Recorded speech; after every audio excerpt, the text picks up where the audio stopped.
Football is back, and right now Bet365 are offering a wide range of markets, including first, last or anytime goal scorers. With over 45 million members, it's the world's favourite online betting company. We've got wall-to-wall Premier League football with games being played nearly every day, and with Bet365 Bet Builder, you can combine match results, players to score, number of goals and more to create your own personalised bet. And if you can't watch all the games live, with Bet365's Match Live feature, you can follow every moment through live graphics and text. Bet365 is the world's favourite online sport betting company.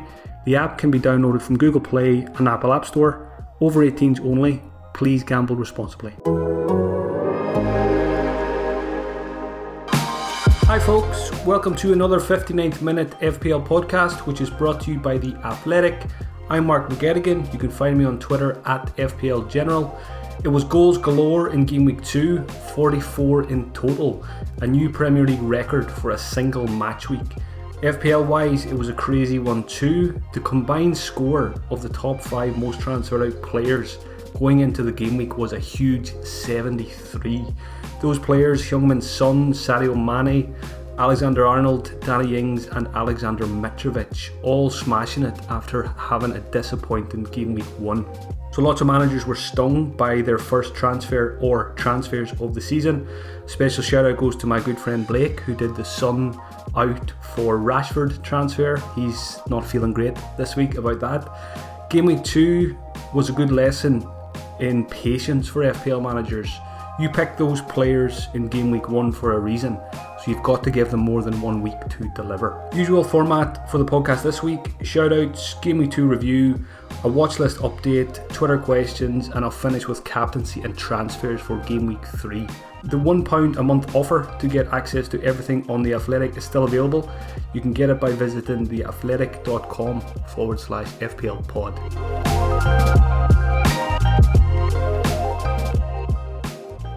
We have a new member to the 59th Minute Club, joining Harry Winks and Callum Robinson from last week. Sheffield United's Ethan Ampadu, welcome to the famous 59th Minute Club. Now this is one of my favourite kinds of 59-minute shoutouts because Ampadu didn't actually start the game. He came on after 31 minutes and he managed to register 59 minutes on the FPL website. So just 1 point for Ampadu. So welcome to the club, Ethan. Grab yourself a beer and join the others in the corner. Hopefully we'll have a few more joining you next week following Game Week 3. A couple of notable mentions who almost made it into the club this week. Tariq Lamptey at Brighton. Another excellent performance, but he was taken off after 57 minutes. Missed out on the clean sheet points, but he did pick up his second assist of the season, so I really like Lamptey. Hopefully I can bring him in at some point soon. Lucas Moura at Spurs just about made it to 60 minutes, so got himself that extra point. And a player at Fulham who is dicing with death, Aboubakar Kamara, 57 minutes and 62 minutes over the last 2 game weeks. So surely it won't be long before Scott Parker gives us a shout out for Kamara. A quick review of how game week 2 went for me. The transfer I did going into the game week was Christian Pulisic out for James Rodriguez. So I've nailed my first transfer of the season. Obviously Pulisic didn't play and Rodriguez got me a nice 12 points. So hopefully that sets the bar for my transfers for the next couple of weeks. Hopefully I can hit most of them, or at least more than I miss once I bring those players in. So good start with transfers in terms of James Rodriguez.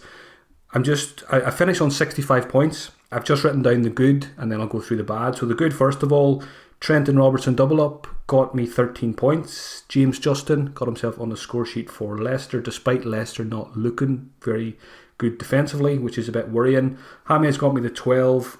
Aubameyang captain, disappointing, but at least it wasn't a blank. At least he got that assist for a 10-pointer. And Mitrovic, who obviously frustrated me in game week 1, but came back with a 12-pointer then in game week 2. Also good, Taylor was on my bench. He got an assist and he looked good going forward for Burnley, so I'll be using him over the next couple of weeks in my starting 11. And I was glad to see Oliver Burke get 90 minutes as well on my bench. I did not expect that. I didn't expect him to start, and I definitely didn't expect him to get 90 minutes. So the red card probably played a factor in that.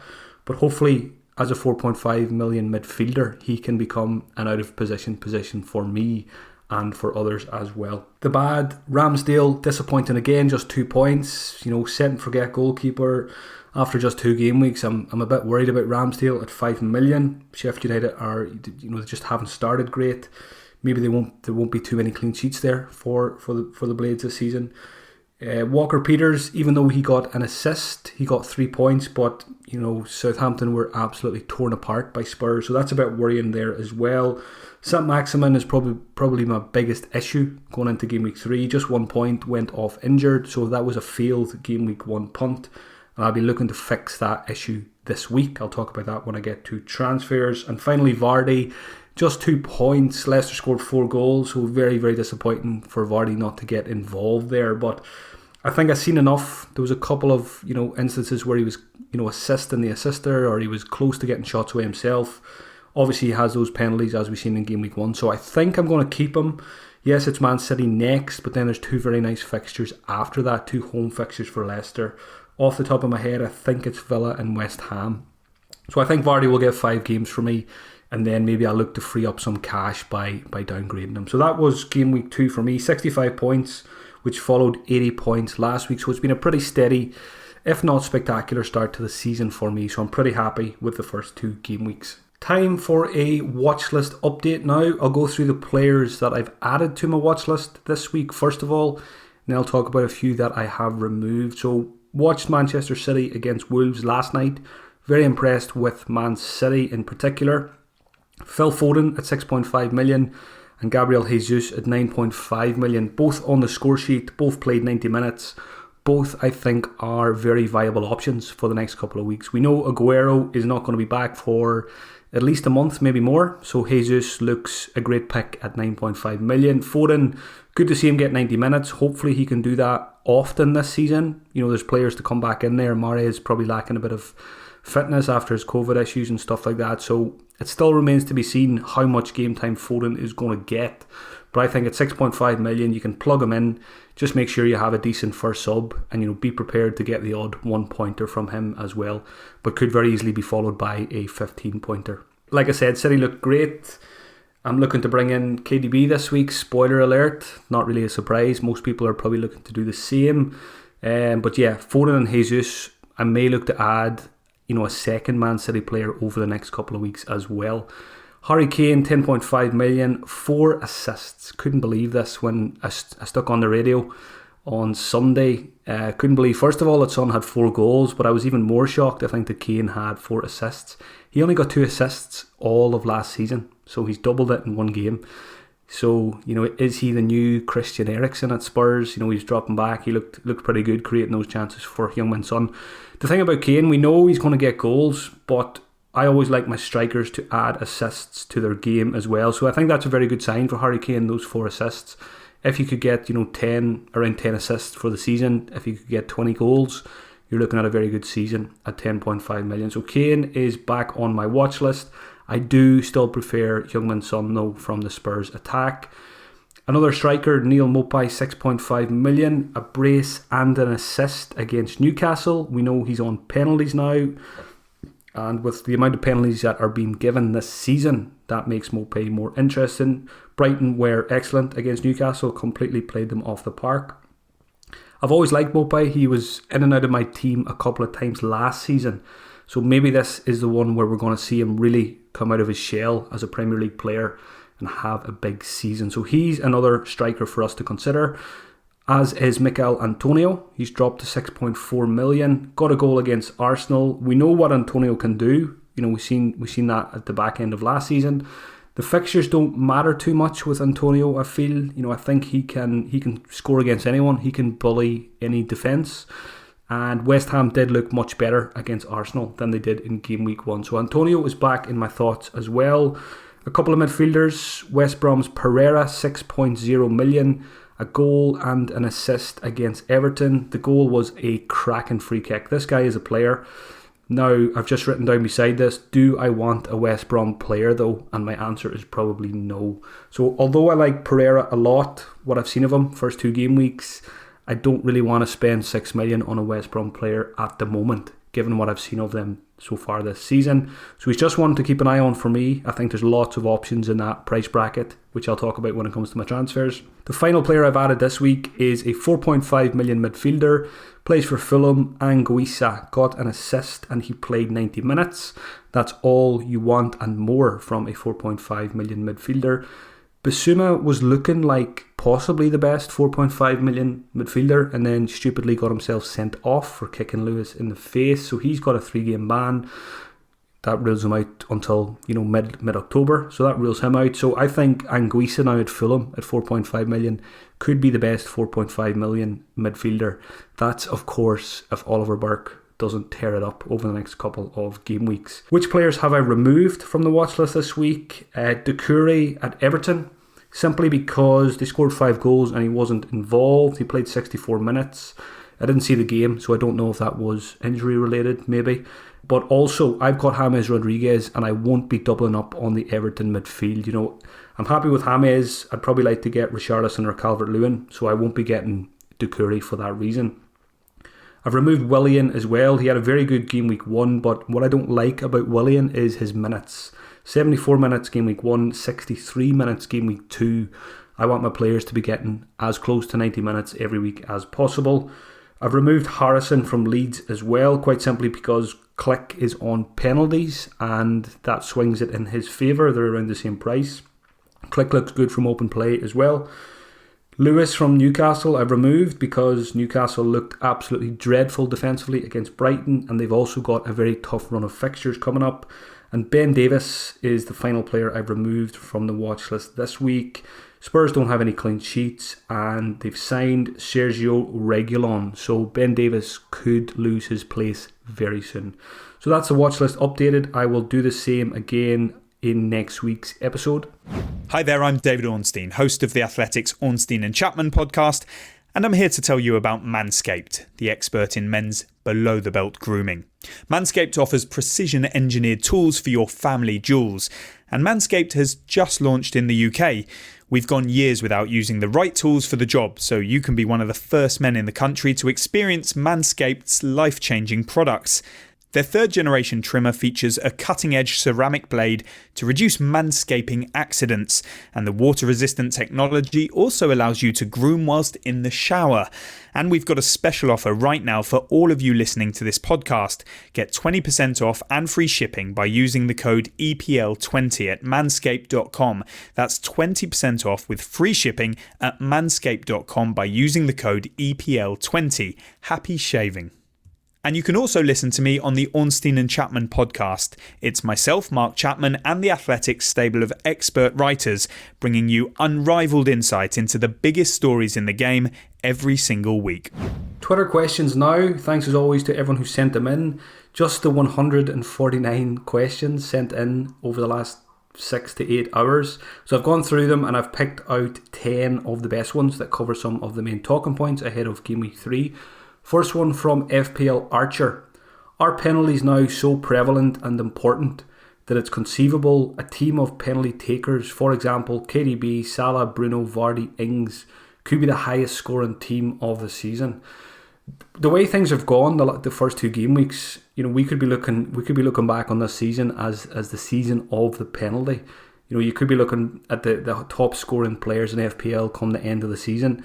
And the top 4 or 5 midfielders and the top 4 or 5 forwards could easily be all penalty takers. But that's not just because of those penalties. Most of those players that you've mentioned there are all very good FPL assets regardless of penalties. But, we know penalties are that added bonus. So I think personally I am leaning on penalties a little bit more with my transfer thoughts this season, just on what we've seen over the last couple of game weeks with VAR, some ridiculous penalties given for very soft handballs that wouldn't have been given in the past.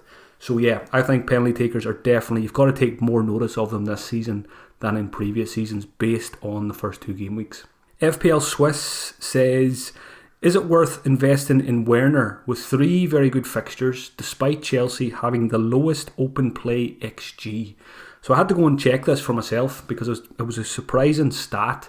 So I went to fbref.com, which use StatsBomb, a very good website, free website, very good for FPL.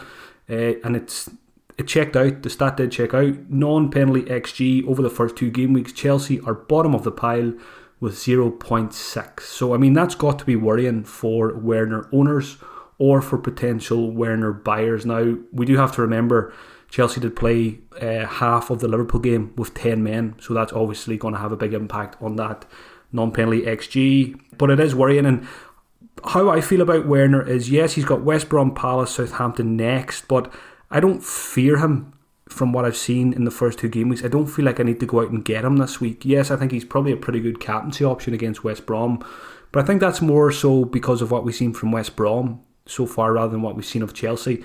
I don't think we're going to see the real Werner until he has Pulisic and Ziyech behind him creating chances for him. So I think Chelsea haven't looked fantastic yet. It's probably going to take them a while to get up to full speed, get all those injured players back, and I think that's when Werner will be a lot more interesting to me. So it looks like I'm going to go without him for the next couple of weeks. I'm quite happy to give Vardy a couple of more games, back Vardy maybe over the next 3 games to outscore Werner. So it's going to be interesting to see how that one plays out. But for me, Werner, I don't fear him. Yes, his ownership is pretty big, but I'm trying to ignore ownership as much as I can this season.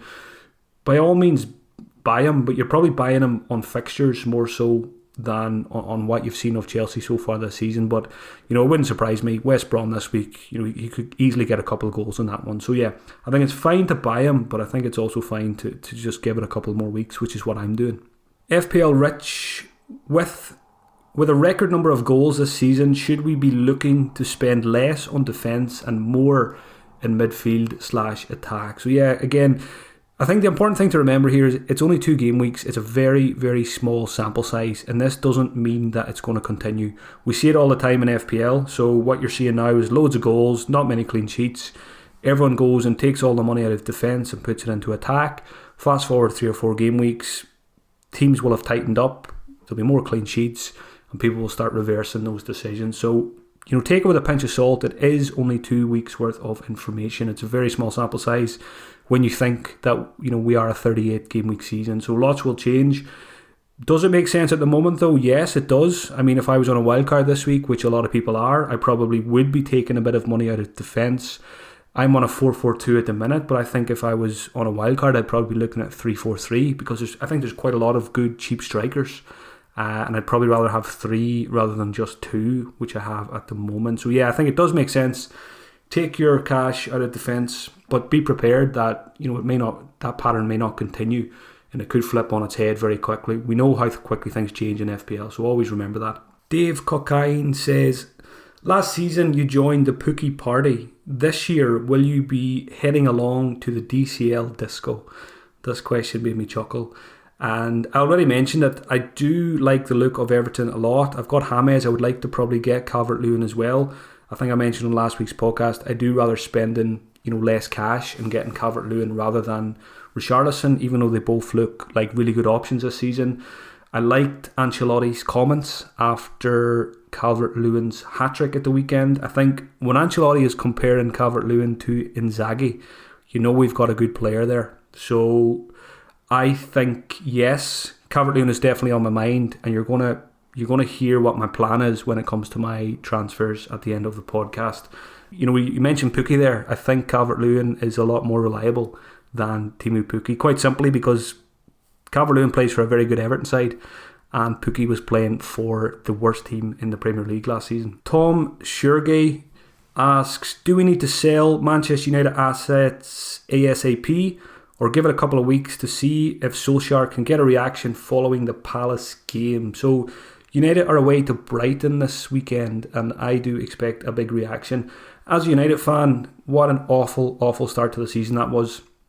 I was out celebrating my 30th birthday on Saturday. There was no TV where I was, thankfully. I was hoping to watch the game when I was out, but it was actually a blessing in disguise that there was no television. And one of the guys I was with just kept updating me on the scores, and I could not believe it. So I think the main issues were there was no Wan-Bissaka, there was no Matic, and there was no Greenwood in the starting 11. So as a United fan, I hope to see all 3 of those in the starting 11 against Brighton. I think that will make a huge difference. So if I had United players, would I sell them this week? I don't think I would. To me, it stinks of what happened last week when everyone sold Son and Mane. I think if people sell Bruno Fernandes, Greenwood, Martial, they could easily smash it against Brighton. So to me, that's a good fixture on paper for the United attackers. So I would give them at least one more week, and don't be too rash getting rid of them just yet. FPL knee-jerker, is De Bruyne essential? Knee-jerker is on his wild card, and to get him, he needs to make sacrifices elsewhere in his team. What I would say, you always see those t-shirts, keep calm, do this, keep calm, do that. This week, I would just say, keep calm and buy Kevin, because watching him against Wolves last night just sealed the deal for me. I mean, I went into that game with an open mind. I was kind of leaning towards Kevin De Bruyne for my Aubameyang replacement this week, which was always the plan. But I was open to Sterling. I was giving Sterling a chance last night to impress me and swing it the other way. But watching the game, De Bruyne is just so heavily involved in everything that City do, from open play, set pieces, penalties. It's not one to overthink. I don't think you need to try and be too clever with this one. He's the best player in the league. He takes all the set pieces. City are probably going to score the most goals in the league this season. So just buy him. Don't think any more about it. So that's my plan this week. I'm not going to overthink. I'm just going to get KDB, and hopefully he will be in my team for the rest of the season. Now, if I was on a wild card, he'd be one of the first names in the team sheet. Jonas asks, would it be smart to play with 3 strikers going forwards? I've noticed that few teams keep clean sheets, and most bonus points have been going towards the forwards. Yeah, so I've probably covered this one already in a previous question. I think 3 strikers looks pretty good at the moment. If I was on a wildcard this week, that is the way I would be setting up. Henry asks, quite simply, KDB or Sterling? Covered that one as well. I think KDB, for me, watching that game last night, passed the eye test a lot more than Sterling did. Vinesh Suresh asks, with Sheffield United looking leaky, are you going to transfer Ramsdale for another keeper? Yeah, so this is worrying me. But at the same time, I never like to use a transfer on a goalkeeper. So there's no clean sheets yet for Ramsdale. The fixtures actually look pretty nasty coming up as well, so it's not ideal. Hopefully it'll get to a point where I've got 2 free transfers some week and I've got no other issues, and then I can think about moving Ramsdale. But I think, again, it is just 2 game weeks, so I think it is probably too early just yet to assess things. I mean, it's not like any of the 4.5 goalkeepers look essential at the moment anyway. Martinez saved a penalty, Ryan got a clean sheet, but apart from that, there's not too much yet. But yes, it is worrying me, and if it continues, if Sheffield United continue to ship goals, I'm not going to sit there, set and forget and be stubborn about it. I will address that issue, maybe 4 or 5 weeks down the line. Final question this week from Funfest Sutton. Is Podence a trap created by FPL managers desperate for more exciting 5.5 midfield options than the Leeds boys? Is Podence a trap? I don't think he is. I thought he was excellent against Manchester City. I already had him on my watch list following game week 1, so I think that's an assist now in both game weeks. Could have easily had a couple of goals against City last night if his finishing was better. So I think at 5.5 million, Podence is a very, very good option, which you're going to find out about when it comes to my transfers as well. I'd like him a lot more now that Jota is gone, so there's less competition for places there at Wolves now. Thank you for the questions, folks. As always, you can send them in at FPL General every Monday evening.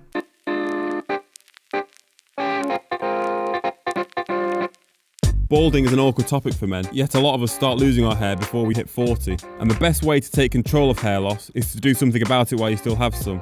Hims was created to make it easy for guys to seek care, especially guys who avoid seeing the doctor in person for awkward health conversations. Not everyone wants to have personal conversations face to face with a stranger in a white coat. So Hims connects you to real doctors online, which could save you hours. It's completely confidential and discreet. You'll get a proper consultation and they'll give you sound advice on what you can do to help your hair before it's too late. It couldn't be easier to book your free consultation. Just go to forhims.co.uk/athletic. That's forhims.co.uk/athletic. Moving on to Game Week 3 captaincy. I put a poll on Twitter this morning. I included 4 options: Kevin De Bruyne, Timo Werner. I put Kane or Son as one option, and I also put Salah or Mane as one option. The poll got around 7,000 votes at the time of recording. KDB came out on top with 32%, just ahead of Werner, who got around 29%. Kane or Son got 19%, and Mane or Salah also got 19%. So I think what this poll tells me is we're going to have a pretty split captaincy this week. You're going to have quite a few different players who are quite highly captained. I think there's a few other options as well. We mentioned Manchester United away to Brighton. You can never rule out the likes of Martial, Bruno, Rashford, and maybe even Greenwood as well. Jimenez is away to West Ham. I like him there as well. And the form that Calvert-Lewin is in, you wouldn't be surprised to see him get amongst the goals again against Crystal Palace. But I wouldn't look past probably KDB or Werner this week. I think those two are probably the best options. I think for me, obviously I don't have Werner, so I'm going to buy KDB, and I'm pretty sure he will be my captain as well against Leicester. Now on paper you might think that's not the best fixture, but I think watching Leicester the last 2 weeks without Johnny Evans at the back, they're very, very shaky. Indeed he's not a centre back. Soyuncu doesn't look as comfortable without Johnny Evans beside him. There was one passage of play in particular that the other night against Burnley where Soyuncu and Ndidi both defended really poorly, which allowed Chris Wood to have a shot which came back off the post. So yeah, that kind of sealed the Manchester City captaincy for me watching that Leicester Burnley game. So KDB for me will be captain, and hopefully he can go big. Game week 3 transfer plans. What am I going to do with my transfers? I've only got one free because I brought in James last week. Aubameyang to a Man City midfielder was always the plan, and I'm going to follow through with it. Aubameyang's fixtures get a little bit tricky now, and KDB will come in, as I mentioned. Now, I've also got a Saint-Maximin problem. I could bench him and hope that Oliver Burke starts, but I don't really trust Wilder to start Oliver Burke. So if Burke didn't start, that would probably put me down to 10 players. So I don't really want to face into that prospect. So I think I'll take a -4 to fix the Saint-Maximin problem. And Podence is the one I'm going to go for. I'm pretty sure. The next 5 fixtures for Wolves are a sea of green. Really nice fixtures. I mean, I would love to have Jimenez, but at least I can get a slice of the Wolves pie for 5.5 million with Podence. He really impressed me against City. Like I said, I like him more. The Jota is not there anymore. Click at Leeds was the other one I was looking at. Penalties, he looks pretty decent from open play as well. But I just think I prefer Wolves as a team, and I prefer their fixtures as well. So I'm going to take a punt on Podence. I don't even think it'll be much of a punt, actually. I think a lot of people will buy him this week.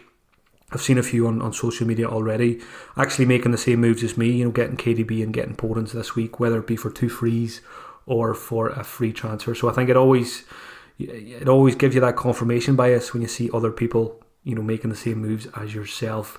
So KDB and Podence will come in for Saint-Maximin and Aubameyang. Now, I'm probably going to have to act early as well, which I don't like doing. I like making my transfers on a Friday night with all the information available.